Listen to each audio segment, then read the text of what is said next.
අද සියත පත්තරේ ආරම්භ කරන්නට වෙන්නේ පත්තරේ නැති කනගාටුදායක පුවතක් ඔබට කියමි. ශ්‍රී ලංකේය සිනමාව පෝෂණය කළ කලාකේතාස්වැද්ද වූ හෙළ සිනමාවේ නිලි රැජින මාලිනී ෆොන්සේකා අභාව ප්‍රාප්ත වී තිබෙනවා. හෙළ සිනමාවේ නිලි රැජින ලෙස විරුදාවලිය ලත් ප්‍රවීණ රංගන ශිල්පිනී මාලිනී ෆොන්සේකා අභාව ප්‍රාප්ත වී තිබෙනවා. ඇය අභාව ප්‍රාප්ත වී ඇත්තේ කොළඹ පිහිටි පුද්ගලික රෝහලක ප්‍රතිකාර ලබමින් සිටියේදී.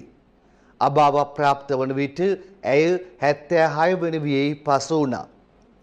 ගිල්බර්ට් ෆොන්සේකා සහ සීලවතී ෆොන්සේකා යුවලට දාව තුන්වන දරුවා ලෙස මාලිනී සෙනෙහෙලතා ෆොන්සේකා උපත ලබන්නේ 1949 වසරේ අප්‍රේල් 30 වනදායි.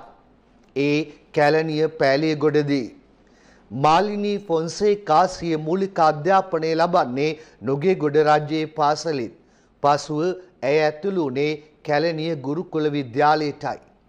පාසල් අවදියේදී ගායනයට සහ පාසල් නාට්‍ය සඳහා එක් වූ මාලිනී ෆොන්සේකා කුඩා කල සිටම සිය දක්ෂතා දැක්වූයේ අනාගතයේ සුබ පෙරනිමිති පෙන්නුම් කරමින්. ඇය වේදිකා නාට්‍ය රංගනයට අවතීර්ණ වන්නේ විද්‍යාලංකාර නාට්‍ය සංගමය වෙනුවෙන් එච්.වී. වීරසිරි නිෂ්පාදනය කළ නොරත රත නාට්‍යයේ රංගනයට එක්වෙමින්. අමල් බිසෝ, අකල්වැස්ස, ලියතඹරා වැනි නාට්‍යවලට ඇය රංගනයෙන් දායකත්වය ලබා දී තිබෙනවා. මාලිනී ෆොන්සේකා සිනමාවට ප්‍රවිෂ්ඨ වන්නේ 1968 දී තිරගත වූ තිස්ස ලියනසූරිය අධ්‍යක්ෂණය කළ පුංචි බබා චිත්‍රපටයෙන්. ඇය සිය පළමු සිනමා රංගනය වෙනුවෙන් වසරේ හොඳම සහාය නිළියට හිමි ස්වර්ණ සංක සම්මානය හිමි කරගන්නවා. නිධානය, බබරු ඇවිත්, පෙම්බර මදු, දෙවියනි ඔබ කොහිද ඇතුළු චිත්‍රපට 150කට ආසන්න සංඛ්‍යාවට රංගන දායකත්වය ලබා දුන් මාලිනී ෆොන්සේකා සම්මාන රැසක්ම හිමි කරගෙන තිබෙනවා. ටෙලිනාට්‍ය සඳහා රංගන දායකත්වය ලබා දුන් මාලිනී ෆොන්සේකා හොඳම ටෙලිනාට්‍ය නිළිය ලෙසද සම්මාන හිමි කරගත්තා.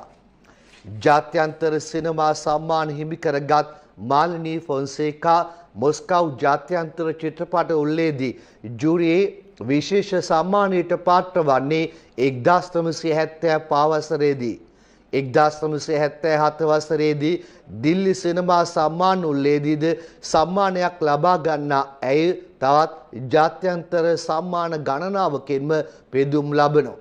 මාලිනී ෆොන්සේකා රජත මයුර සම්මානයෙන්ද පෙදුම් ලබා තිබෙනවා.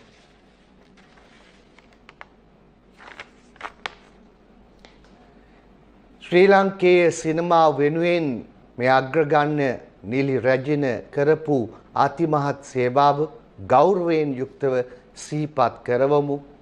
ඇයගේ අභාවය පිළිබඳ කනගාටුව පළ කරන්න මේක අවස්ථාව කරගන්නවා.